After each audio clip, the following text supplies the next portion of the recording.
Aku tahu ini akan terdengar gila, tapi aku menikah bukan karena cinta. Aku menikah demi uang, tepatnya 2 miliar rupiah. Dan pria yang kunikahi adalah seseorang yang bahkan tak bisa melihat wajahku. Namanya Raihan, seorang pria yang kehilangan penglihatannya sejak usia 17 tahun. Dan sekarang, dia menjadi satu-satunya alasan keluargaku masih bisa bernapas. Semua ini bermula 2 bulan lalu. Papa terlibat bisnis bodong. Investasi yang katanya menjanjikan, berujung petaka. Uang keluarga semua lenyap, utang menumpuk, rumah hampir disita. Mama nyaris stroke karena stres. Aku, satu-satunya anak perempuan, baru lulus kuliah, belum kerja. Dan hari itu, aku cuma bisa menangis saat debt collector berdiri di depan pagar sambil teriak-teriak. "Bapakmu mana?" "Kami datang bukan main-main, Neng." Aku hanya berdiri gemetar. Tetangga mulai mengintip dari balik jendela. Malu bukan main. Dan di tengah semua kekacauan itu, datanglah Bu Wina. Dia teman Mama saat masih aktif di organisasi sosial. Ibu pejabat, kaya raya, kalem, tapi tegas. Aku bahkan sempat minder saat pertama kali duduk di ruang tamunya yang mewah. Dia bilang, "Aku bisa bantu lunasi utang kalian. Tapi ada satu syarat." Aku dan Mama menatapnya, penuh harap. "Kamu harus menikah dengan anakku, Raihan." Aku tertawa waktu itu. Kupikir bercanda, tapi ternyata tidak. Raihan butuh pendamping, bukan pengasuh, tapi seseorang yang bisa belajar mencintainya dan mengurusinya dengan ikhlas. Aku bingung, takut, tapi juga merasa tidak punya pilihan. 3 hari penuh aku menangis. Tidak bisa tidur. Pikiran penuh bayangan masa depan yang buram. Tapi setiap kali kulihat wajah Mama yang mulai pucat dan Papa yang makin kurus karena stres, hatiku seolah memaksa untuk menerima. Kami pun sepakat untuk bertemu. Hari itu hujan. Aku datang ke rumah Bu Wina bersama Mama. Raihan duduk di ruang tamu, mengenakan kemeja putih bersih. Wajahnya bersih, rapi, senyumnya hangat, tapi matanya kosong, tak fokus. Karena memang dia buta. "Halo, aku Raihan," katanya sambil mengulurkan tangan. Tanganku gemetar, tapi aku balas jabatan itu. "Aku Nara." Sepanjang pertemuan, dia banyak bercerita tentang musik yang dia sukai, tentang dunia yang ia bayangkan lewat suara, tentang mimpi-mimpinya menulis buku. Dan aku hanya mendengarkan. Anehnya, aku tidak merasa tertekan. Justru nyaman. Sebulan kemudian, kami menikah. Tanpa pesta mewah, tanpa gaun indah, hanya akad sederhana di rumah keluarga Raihan. Tak ada riasan wajah berlebihan, tak ada dekorasi glamor. Tapi justru, semua terasa begitu tenang. Aku berdiri di sampingnya, membaca ijab kabul. Dan saat aku bilang, "Sah," matanya meneteskan air mata. "Terima kasih, karena sudah mau menerimaku." Aku tersenyum kecil. Dalam hatiku, aku bertanya, apakah aku benar-benar menerimanya? Atau aku hanya menyelamatkan diriku sendiri? Hari-hari pertama pernikahan aneh. Kami tinggal satu rumah, tapi kamarnya terpisah. Dia sopan, selalu minta izin saat menyentuh sesuatu, bahkan untuk sekadar menggenggam tanganku. Setiap pagi dia menyeduh teh buatku, tanpa tumpah, tanpa salah. Aku belajar dari suara dan hafalan letak benda. Katanya suatu pagi, aku tersenyum, diam-diam terkesan. Dan setiap malam, kami ngobrol tentang langit, musik, buku, tentang dunia yang tidak bisa ia lihat. Kadang aku bersyukur aku buta, katanya suatu malam. Karena aku belajar mengenali orang dari suara dan perasaan, bukan dari wajah. Aku terdiam, karena aku sadar Raihan mengenaliku dengan cara yang lebih dalam dari sekadar mata. Suatu malam, Mama jatuh pingsan, dirawat di rumah sakit, jantungnya kambuh. Aku menangis di lorong rumah sakit, tak kuat lagi. Dan saat itu, Raihan datang, naik taksi sendiri, membawa termos kecil berisi teh jahe. Dia meraba wajahku, menghapus air mataku. Nara, kamu boleh kuat karena kamu memang kuat, tapi kamu juga boleh lemah karena aku di sini. Aku menunduk, menangis di pundaknya, dan untuk pertama kalinya, aku merasa tidak sendiri. Raihan tak pernah menanyakan alasan aku menikahinya, tak pernah tanya, "Apa kamu cinta aku?" Dia seperti tahu bahwa aku belum siap menjawab, tapi dia juga tak pernah mempermalukanku, tak pernah memaksaku menjadi istri sempurna. Dia hanya hadir sebagai teman, sebagai pendengar, sebagai seseorang yang membuatku merasa dilihat, bahkan tanpa mata. Malam itu, setelah Mama pulang dari rumah sakit, Raihan memintaku duduk di depan pianonya. "Dengarkan ini, aku buat lagu ini seminggu setelah kita menikah, tapi aku belum pernah mainkan untukmu." Tangannya mulai menari di atas tuts, melodi yang hangat, perlahan, seperti pelukan. Judulnya, "Untuk Nara." Air mataku jatuh, tanpa bisa dicegah. Seminggu kemudian, utang papa resmi lunas. Bu Ina menyerahkan bukti pelunasan padaku. Anggap ini hadiah pernikahan. Tapi sekarang semuanya kembali ke tanganmu. Nara, kamu mau lanjut atau pergi? Aku pulang malam itu. Raihan sedang menyiram tanaman di teras. Dia tahu aku datang dari aroma parfumnya yang familiar. Aku mendekatinya, menggenggam tangannya. "Erat, aku tak mau pergi," kataku. "Karena kini, aku sudah melihatmu. Dengan hatiku, banyak orang menikah karena cinta. Aku menikah karena uang. Tapi cinta datang setelahnya, lewat suara, lewat perhatian kecil, lewat kesabaran yang tak pernah menuntut. Dan sekarang, aku mencintainya lebih dari apapun di dunia ini."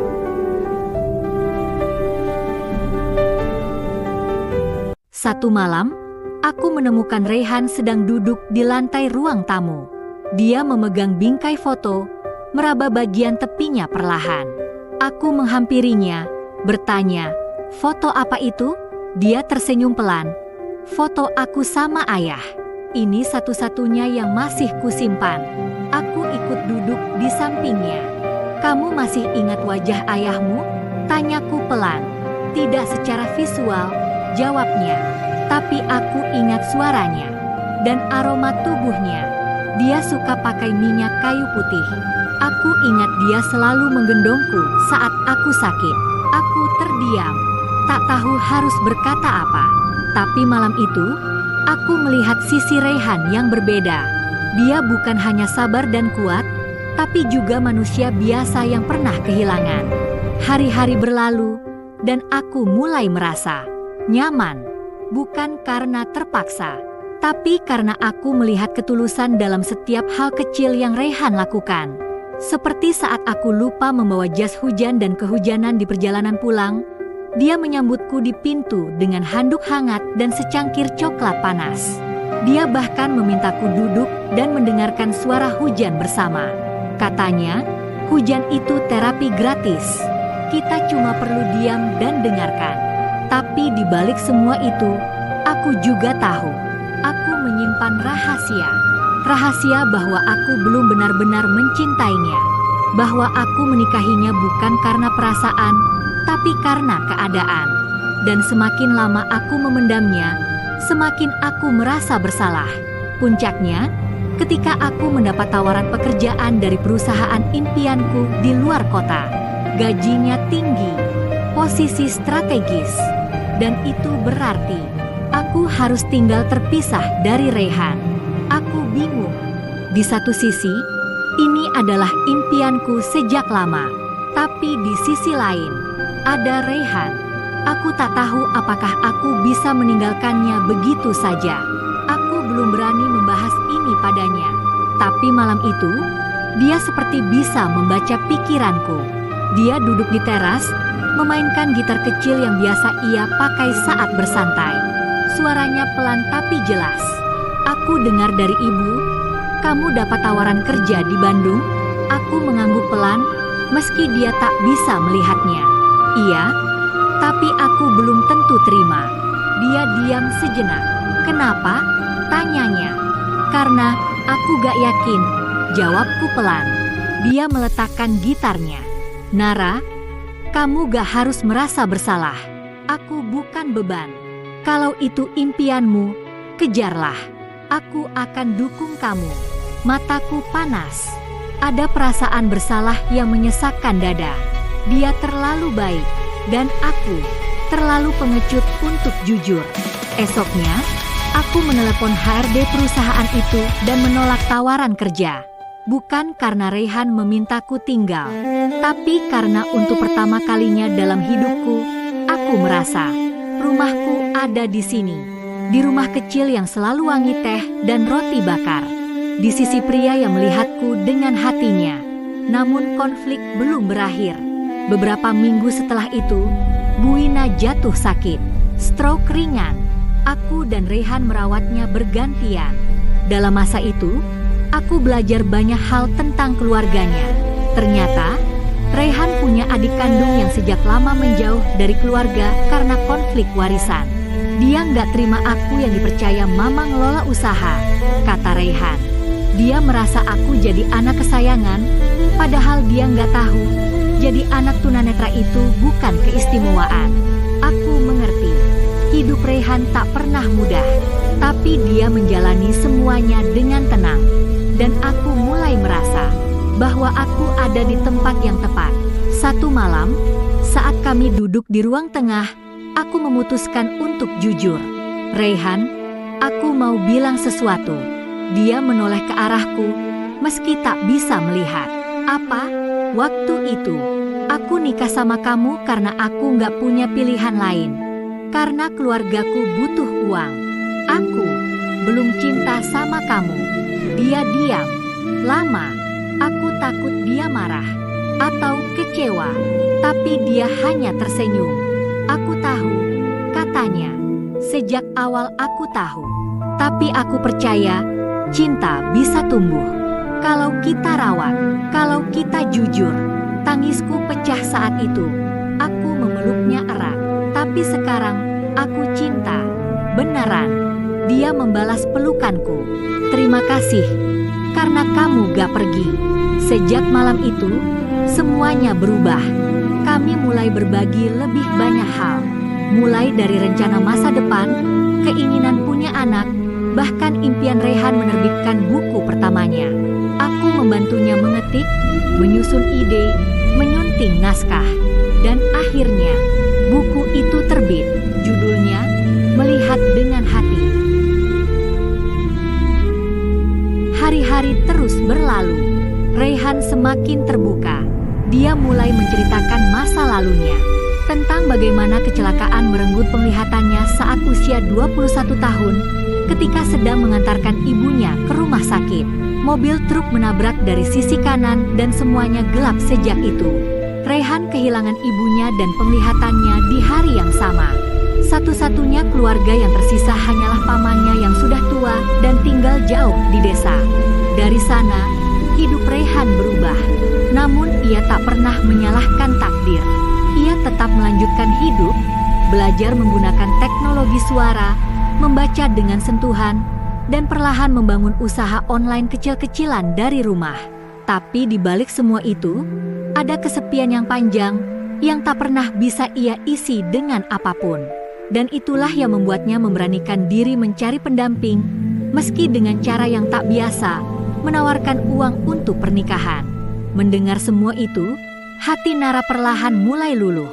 Dia menyadari bahwa Raihan bukan pria yang menyedihkan. Dia kuat, dan justru karena dia kuat, dia mampu menerima hidup seperti ini. Namun, di sisi lain, tekanan dari luar mulai berdatangan. Tetangga mulai bergunjing. Kasihan banget. Masa nikah sama tunanetra? Pasti karena uang tuh. Mana mungkin cinta beneran. Bahkan teman-temannya dari kampus mengirim pesan, mempertanyakan keputusan Nara. Tapi Nara memilih diam. Dia tak perlu menjelaskan pada siapapun. Raihan adalah satu-satunya orang yang tidak pernah menuntut penjelasan dari dirinya. Dan itu yang membuatnya merasa aman. Di suatu malam, ketika listrik padam karena hujan deras, Nara duduk di dekat Raihan yang sedang mendengarkan radio kecil di ruang tamu. Dalam gelap, Raihan berkata, "Aneh ya, dunia kalian semua tiba-tiba gelap. Tapi buatku, ini biasa. Aku malah senang, karena malam seperti ini, semua orang jadi merasakan apa yang aku rasakan." Nara hanya diam, tapi hatinya bergetar. Untuk pertama kalinya, dia merasa, bukan Raihan yang perlu dikasihani, tapi dirinya sendiri. Karena selama ini, dia hidup dengan mata terbuka tapi tak pernah benar-benar melihat. Malam itu, Nara menangis dalam diam. Bukan karena menyesal, tapi karena tersentuh. Karena akhirnya dia melihat sesuatu yang lebih dari sekadar cinta.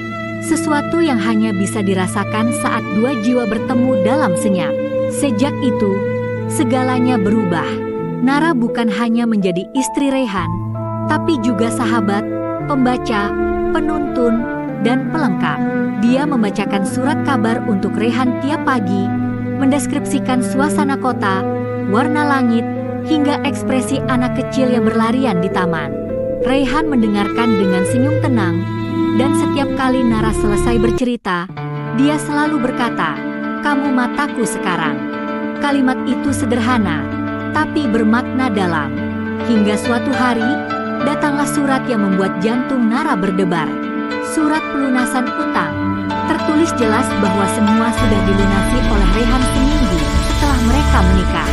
Nara menatap Raihan dengan mata berkaca-kaca. Kamu udah lunasin dari dulu?" Raihan mengangguk pelan.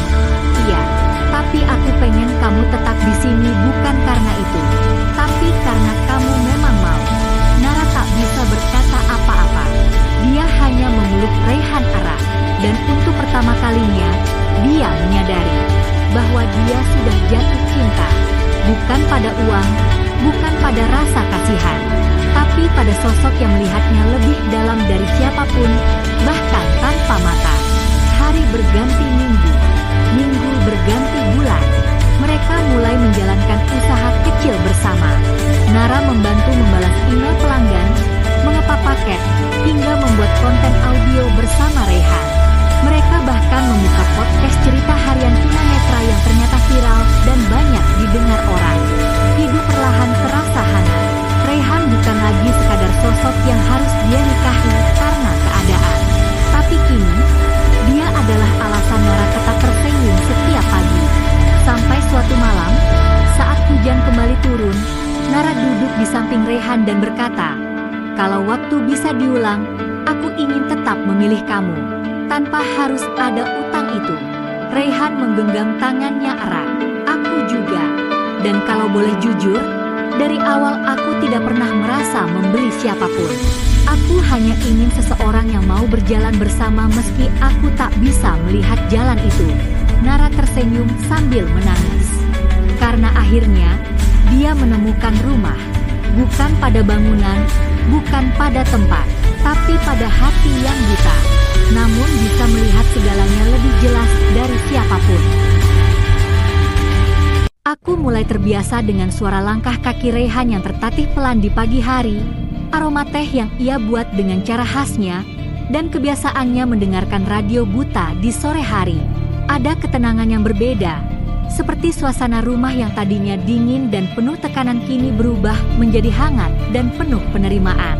Tapi aku juga tahu, ada bagian dari diriku yang masih belum bisa ikhlas. Bukan karena Raihan, tapi karena aku sendiri belum bisa sepenuhnya jujur pada diriku sendiri. Suatu malam, hujan turun dengan derasnya. Raihan duduk di dekat jendela, mendengarkan rintik hujan seperti sedang membaca cerita dari suara langit.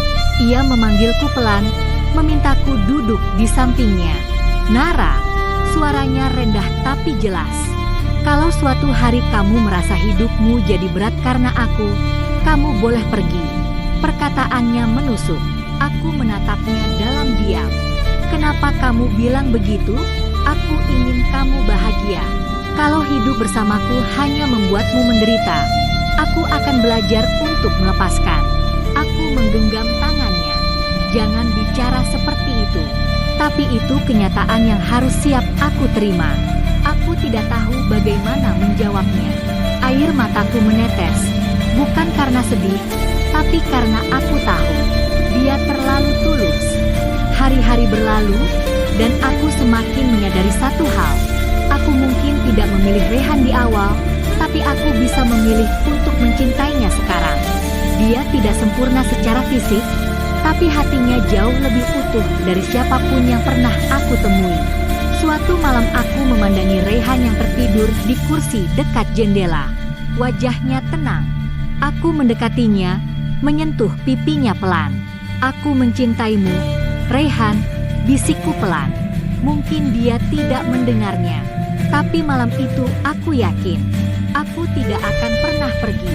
Beberapa minggu kemudian, aku mulai membacakan buku untuk Rehan setiap malam. Ia akan duduk tenang, mendengarkan dengan penuh perhatian.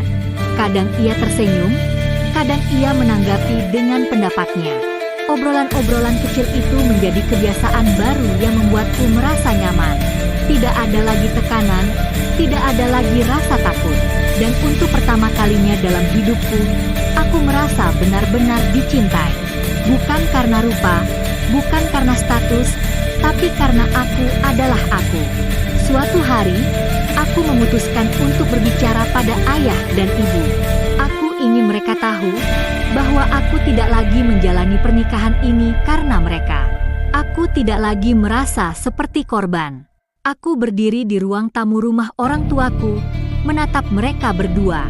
Rehan bukan beban, dia bukan hukuman. Dia adalah seseorang yang aku syukuri. Ibu menatapku penuh haru. Ayah pun akhirnya menunduk, tampak menyesal. Kami hanya ingin kamu hidup enak, nak, bukan menderita, kata ibu. Aku tahu, Bu, tapi ternyata bahagia itu bukan soal uang. Bukan juga soal sempurna atau tidaknya pasangan kita. Bahagia itu soal diterima dan menerima. Sejak itu, tidak ada lagi beban. Tidak ada lagi luka lama yang terus mengintai. Aku mulai belajar mencintai pernikahanku dari hati. Dan entah sejak kapan, senyuman Rehan setiap pagi menjadi satu-satunya hal yang selalu aku tunggu. Sampai akhirnya, suatu hari Rehan berkata padaku, Nara, kamu tahu tidak? Sejak kamu masuk ke hidupku, aku tidak pernah merasa buta lagi. Karena setiap hari, kamu menjadi cahaya yang menuntunku. Aku terdiam. Air mataku jatuh lagi.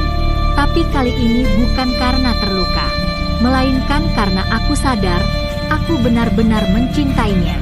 Bukan karena aku harus, tapi karena aku mau.